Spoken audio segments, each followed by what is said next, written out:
chichikuitika iwo uda kuita kuti chichikuitika chikuitika sikuona rasta vika but dai mboroka one so one anti rasta one vocals one vocal one vocal for the item yeah one vocal for that creation Jah creation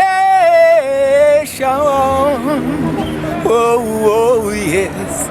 For when Jah created man in his image too, over this world, the birds in the air, the fishes in the sea, yes, Jah create them all.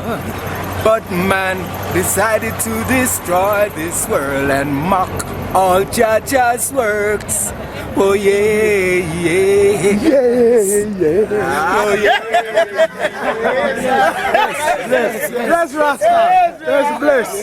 Bless my Rasta.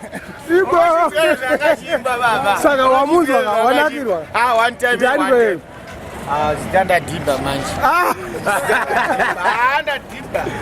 Unorwai? Atika wani manje. Ka wani chi? Padra zvo. Yo ndiwani. Rice. Ani? Rice. Mira. Uauda kutiza unotsaka chituba. Wadanobudza ndouya koko. Rice. Baba. Mune rice. Ndiwe. Unogara? Jivas. Glenn unoza. Mani unoza Glenn vikumusha. Pakutase. Oziyeri kune mombe kakuseri kwekwe. Iwe 4 ne 5 ndo kune mombe. Eka vatipeka. Kwete ku Jivas. Madzipa matsaga aya. Jola power. Ayone.